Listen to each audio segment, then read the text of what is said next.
Hello जय हिंद aspirants, I hope you all are doing well. तो जैसा कि आप सभी स्क्रीन पर देख पा रहे हैं, मिनिस्ट्री ऑफ होम अफेयर्स के अंतर्गत इंटेलिजेंस ब्यूरो जो होता है, MHAIB, आप सभी जानते होंगे, उसकी वैकेंसीज आई हैं मल्टीटास्किंग स्टाफ में। जो MTS की वैकेंसीज हैं IB की, इंटेलिजेंस ब्यूरो की, वो वैकेंसीज आ चुकी हैं। कितनी वैकेंसीज हैं, क्या इन्फॉर्मेशन इंपॉर्टेंट है, फॉर्म का भरने का क्या क्राइटेरिया है, एज लिमिट क्या है, कितनी फ़ीस है, फ़ोटो अपलोड करने का क्या क्राइटेरिया है, ये सारी चीज़ें मैं आपको बताऊंगा इस वीडियो में, तो ध्यान से देखना। तो देख लो, ये सारे वो सिटीज़ हैं जहाँ पे ये वैकेंसीज है। अच्छा, ध्यान रखना, सब्सिडरी इंटेलिजेंस ब्यूरो या जिसको SIB कहते हैं, हर एक सिटी में ये है, यानी कि जितनी भी सिटीज़ यहाँ पे मेंशन है, उन पर्टिकुलर सिटीज़ में किस पर्टिकुलर कैटेगरी की कितनी वैकेंसीज हैं वो यहाँ पे मेंशन है। तो आप अपने कंफर्ट के हिसाब से सिटीज़ की वैकेंसीज यहाँ पे देख सकते हैं। ठीक है, टोटल 362 वैकेंसीज हैं ऑल ओवर इंडिया।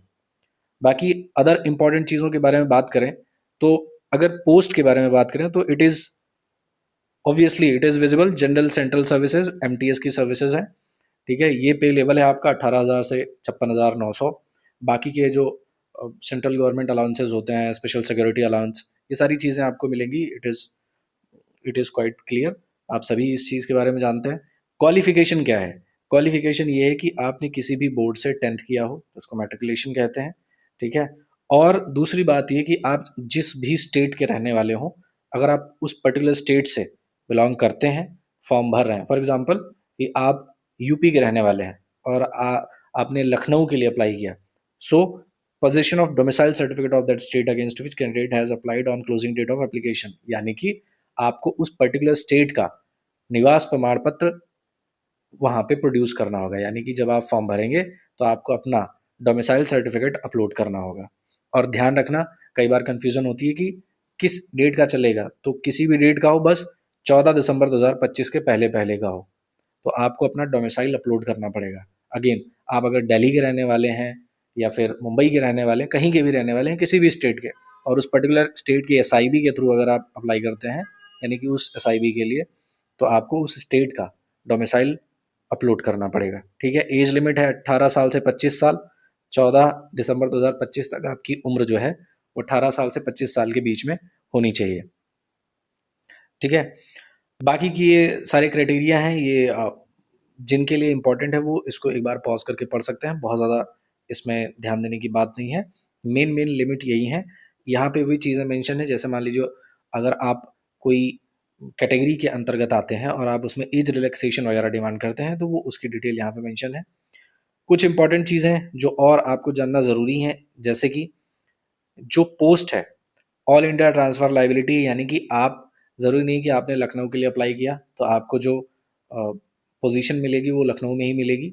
ऐसा नहीं है, आपको ऑल ओवर इंडिया कहीं भी ट्रांसफ़र किया जा सकता है। हालांकि ये बात तब की है जब आप जॉब पे पहुंच जाएंगे, आप अपनी सर्विस कंटिन्यू जब शुरू कर देंगे, तो वहाँ पे उसके बाद में ये क्राइटेरिया आता है कि आपको कहीं भी भेजा जा सकता है। तो उसके लिए कैंडिडेट्स उस हिसाब से मेंटली प्रिपेयर रहें। अच्छा, सबसे important cheese, scheme of exam, मतलब जो परीक्षा होगी वो किस तरीके से ली जाएगी, क्या होगा। तो ध्यान रखना, टोटल 100 क्वेश्चंस होंगे, MCQ बेस्ड क्वेश्चन होगा, 1 नंबर का एक क्वेश्चन होगा, नेगेटिव मार्किंग होगी, बिल्कुल होगी, 1/4 नेगेटिव मार्किंग होगी।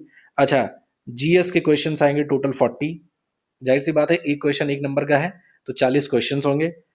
मैथ्स के 20 क्वेश्चन होंगे, रीजनिंग के होंगे 20 क्वेश्चन, और इंग्लिश के होंगे 20 क्वेश्चन। टोटल मिला करके 100 क्वेश्चन हो गए और टोटल नंबर हो गया 100।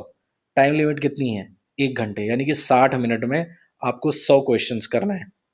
ठीक, फिर टीयर 2 आएगा। जो भी क्वालिफाई करते हैं टीयर 1 एग्जाम, उनको टीयर 2 में फिर एलिजिबल होना पड़ेगा। आई मीन कि टीयर 2 में वो पहुंचेंगे आगे। डिस्क्रिप्टिव टेस्ट होगा, ये इंग्लिश लैंग्वेज और कंप्रीहेंशन का डिस्क्रिप्टिव होगा। उसमें आएगा क्या क्या? Basic English language, vocabulary, grammar, sentence structure, synonyms, antonyms और इनका करेक्ट यूज। ये किस लिए? ताकि आपका कंप्रीहेंशन और पैराग्राफ राइटिंग, ये सारी चीज़ें टेस्ट की जा सकें। टोटल कितने पैराग्राफ राइटिंग आएगी? 150 वर्ड्स की। ठीक है, ध्यान रखने वाली बात यह है कि 50 नंबर का ये टीयर 2 होगा और उसमें क्वालिफाइंग मार्क होगा 20। तो बेसिकली ये जो टीयर 1 और टीयर 2 है, जब आप टीयर 1 देंगे उसके बाद में आप क्वालिफाई करेंगे टीयर 2 के लिए। तो अगर आप टीयर 2 के लिए क्वालिफाई करते हैं तो आपका 20 नंबर का बेसिकली होगा या 50 नंबर का पेपर, लेकिन आपको कम से कम 20 नंबर लाने होंगे, तब आप टीयर 2 पास करेंगे। और उसके बाद जब फाइनल सिलेक्शन होगा ना, तो ये टीयर 2 का नंबर नहीं जुड़ेगा, ये सिर्फ क्वालिफाइंग नेचर का है। आपकी जो मेरिट बनेगी, मेरिट आपकी टीयर 1 के बेस पे ही बनेगी। तो ये चीज़ें ध्यान रखना। टीयर 2 जो है 50 नंबर का पेपर होगा टोटल, और 1 घंटे का पेपर होगा, ठीक है। अच्छा, सेंटर या फिर सिटी ऑफ एग्ज़ाम के बारे में बात करें तो 5 ऑप्शंस आपको चुनने होंगे जब आप फॉर्म भरेंगे, तो 5 सिटीज़ आप चूज़ कर सकते हैं, ओके।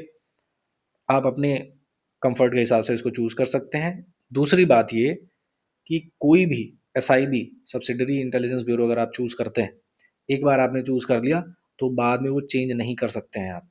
ये चीज़ सोच समझ के आप फॉर्म में मेंशन करिएगा। फिर डेट और टाइम ऑफ टीयर, देखो date, time and centre of tier 2 would be intimated to the successful candidates through email given by them in online application.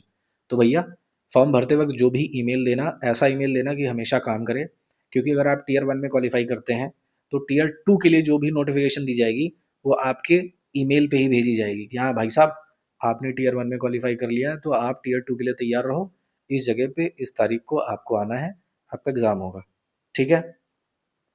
Selection process क्या है, जैसा कि आप सबको पता है, मैंने बताया टीयर 1 होगा पहले, ठीक है, 100 नंबर का। फिर उसके बाद में अगर आप इसमें क्वालिफाई करते हैं तो लगभग टोटल वैकेंसी का 10 गुना लोग बुलाए जाएंगे टीयर 2 के लिए, ठीक।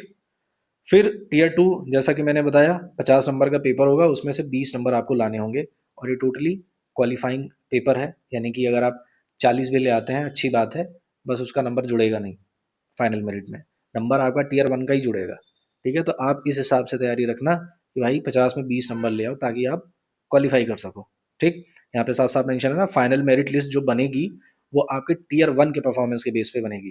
टीयर 2 टोटली आपका क्वालिफिकेशन है, क्वालिफाइड नेचर का है, ओके। प्लस एक इंपॉर्टेंट चीज़ ध्यान रखने वाली ये है कि एक वेटिंग लिस्ट भी जारी की जाएगी। जैसे मान लो कि फाइनल मेरिट लिस्ट आ गई और आपका नहीं हुआ, तो आप वेट कर सकते हो अपने मार्क्स के हिसाब से। हो सकता है आपको लगता है यार 1-2 नंबर से रह गया, तो आप इंतज़ार कर लो, क्योंकि वेटिंग लिस्ट भी आएगी, ठीक है। उस वेटिंग लिस्ट का आप प्रतीक्षा कर सकते हो उसकी। फिर उसके बाद में अगर टाई होता है, मान लो 2 कैंडिडेट्स ऐसे हैं जिनके नंबर बराबर आ गए, तो उनका कैसे होगा? तो सबसे पहले डेट ऑफ बर्थ देखी जाएगी। जो भी बड़ा होगा एज में, उसको प्रेफ़रेंस मिलेगा। अगर ऐसा केस आता है कि भाई डेट ऑफ बर्थ भी सेम आ गई, तो फिर उसमें देखा जाएगा नाम, ठीक है? अल्फ़ाबेटिकल ऑर्डर में। जिसका नाम पहले आएगा, उसको पोज़ीशन दी जाएगी। तो ये तो ऐसा केस है जब दोनों कैंडिडेट्स के नंबर बराबर आ गए, ठीक है? फिर ये स्क्राइब के रूल्स हैं। उसके बाद में जो ज़्यादा इंपॉर्टेंट चीज़ें हैं वो मैं आपको बता देता हूँ। हाँ, ओपनिंग डेट यानी कि एग्जामिनेशन फॉर्म भरने की जो डेट है, अप्लाई कर सकते हैं आप 22 नवंबर 2025 से, यानी कि आज से आप शुरू कर सकते हैं फॉर्म भरना। और लास्ट डेट है सबमिशन की 14 दिसंबर 2025 रात 11:59 तक।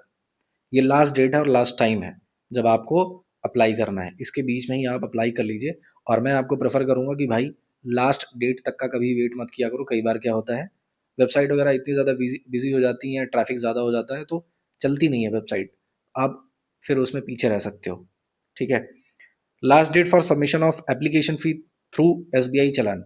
अगर आप ऑनलाइन अप्लाई कर रहे हैं, वैसे तो अप्लाई तो ऑनलाइन ही करना है, लेकिन अगर आप फ़ी पेमेंट ऑनलाइन कर रहे हैं तो फिर तुरंत कर सकते हैं, नो डाउट। लेकिन अगर आप एसबीआई चालान के थ्रू पेमेंट कर रहे हैं तो आपका लास्ट डेट है 16 दिसंबर 2025। इसके पहले पहले तक आप कोई सारी चीज़ें कर देनी। सिर्फ और सिर्फ इन्हीं 2 वेबसाइट से जाकर के अप्लाई करिए, ठीक है? कहीं और से जाकर को आपको अप्लाई नहीं करना है। ऑनलाइन रजिस्ट्रेशन होगा, यहीं से अप्लाई होगा। ये वेबसाइट है www.mha.gov.in, और ये है www.ncs.gov.in, ठीक है? अच्छा, कुछ इंपॉर्टेंट इंस्ट्रक्शंस, जैसे रिसेंट की पासपोर्ट साइज़ फ़ोटो होनी चाहिए जो आप अपलोड करोगे, 100 केबी से 200 केबी के बीच का होना चाहिए, 12 हफ्तों से पुराना नहीं होना चाहिए। सिग्नेचर का क्या सीन है, 80 से 150 केबी का होना चाहिए। सारी चीज़ें जेपीजी में होना चाहिए, ठीक है? रजिस्ट्रेशन के टाइम पे क्या-क्या ज़रूरी है, जैसे ये वैलिड आईडी प्रूफ, मार्कशीट आपकी 10th क्लास की, क्योंकि वो as a date of birth proof होता है। फिर बाकी के अदर डॉक्यूमेंट्स आपके जो भी ज़रूरी हैं वो सारे आपको अपने साथ में रखने हैं, क्योंकि अप्लाई करने के दौरान उन सारी चीज़ों को वहाँ पे अपडेट किया जाएगा। बाकी आप सभी को पता है फॉर्म कैसे भरा जाता है, क्या स्टेप होता है, रजिस्ट्रेशन कैसे करते हैं, फिर उसके बाद में आगे की प्रोसेस क्या होती है। इंपॉर्टेंट चीज़ें जो है वो मैं आपको बताने के लिए यहाँ हूँ। जैसे फोटोग्राफ के बारे में बात करें तो again coloured passport size photo होनी चाहिए। लेंथ इसकी ये रही 35 mm विड्थ होना चाहिए और 45 mm हाइट होनी चाहिए। 12 हफ्तों से पुरानी फोटो नहीं होनी चाहिए, प्लस ब्लैक एंड व्हाइट नहीं होनी चाहिए। ठीक है, कलर्ड फोटो साफ साफ यहाँ पे मेंशन है। कई बार क्या होता है लोग अपलोड कर देते हैं, ध्यान नहीं देते, तो ये सारी चीज़ें ध्यान रखना। बैकग्राउंड लाइट होना चाहिए और प्रयास करना है कि क्योंकि लाइट बैकग्राउंड है और बैकग्राउंड से मिलता जुलता कलर का कपड़ा ना हो। पता चला वाइट बैकग्राउंड है और वाइट शर्ट भी आपने डाल रखी है, तो फिर उसमें कुछ ढंग से विजिबल नहीं होगा। ठीक है, फेस जो है वो आपकी टोटल फोटो में 70 से 80% से फेस फेस विजिबल होना चाहिए। इस हिसाब से आप अपनी फोटो को कैप्चर करना। 100 KB से 200 KB के बीच में जेपीजी या जेपीईजी फॉर्मेट में आपकी फोटोग्राफ होनी चाहिए। सिग्नेचर का क्राइटेरिया यही है कि व्हाइट पेपर पे ब्लैक पेन से करना। ठीक है, ब्लैक पेन, ब्लू पेन से नहीं, ब्लैक पेन से आपको सिग्नेचर करना है। 80 से 150 KB के बीच में फोटो होनी चाहिए। कौन सी? सिग्नेचर की। ओके, एग्जामिनेशन फी के बारे में आगे हम बात करेंगे। अच्छा, जब आपका फाइनल सबमिशन हो जाएगा, आपने प्रिंट आउट भी निकाल लिया एप्लीकेशन का, तो उसका प्रिंट आउट आप अपने साथ रखे रहना। इन फ्यूचर कई सारी चीज़ों में काम आ सकता है, तो ध्यान रखना। कोई भी अगर समस्या आती है फॉर्म भरते वक्त, तो उसके लिए टेक्निकल क्वेरीज का एक नंबर यहाँ पे दिया गया है, ये फ़ोन नंबर है। समय क्या है? सुबह 10 बजे से शाम 6 बजे तक, मंडे टू सैटरडे। अगर आपको फॉर्म भरने में कोई भी समस्या आती है तो इस समय के दौरान आप इस नंबर पे कांटेक्ट कर सकते हैं। ठीक है, और कुछ इंपॉर्टेंट चीज़ें जैसे हार्ड कॉपी आपको नहीं भेजना है। जैसा कि मैंने इसके पहले वाली वीडियो में बताया था, यूपीपीएससी की जो वेरियस पोस्ट आई थी, उसके लिए क्या क्राइटेरिया था? यही था कि भाई एप्लीकेशन फॉर्म को प्रिंट करने के बाद में उसको हार्ड कॉपी भेजनी थी कमीशन तक। लेकिन इस केस में ऐसा नहीं है, सिर्फ और सिर्फ ऑनलाइन अप्लाई करना है, कहीं भी कुछ भी हार्ड कॉपी भेजने की आवश्यकता नहीं है। एग्जामिनेशन फीस सबके लिए भैया पहले तो 100 रुपये पेमेंट तो करना ही पड़ेगा। क्यों? क्योंकि एग्जामिनेशन फी है। फिर रिक्रूटमेंट एंड प्रोसेसिंग चार्जेस हैं 550 रुपये। तो टोटल कुल मिलाकर के कितने पैसे हो गए भाई? 650 रुपये। सभी कैंडिडेट्स को ये 550 तो पेमेंट करना जरूरी ही है। बाकी के जो मेल कैंडिडेट्स हैं, और वो भी मेल कैंडिडेट्स कौन से? अनरिजर्व कैटेगरी, ईडब्ल्यूएस और ओबीसी कैटेगरी के, उनको तो 100 रुपये भी देना है और 550 भी देना है। तो टोटल 650 रुपये पेमेंट करना है। ठीक, ओके। बाकी की चीज़ें यहाँ पे मेंशन है।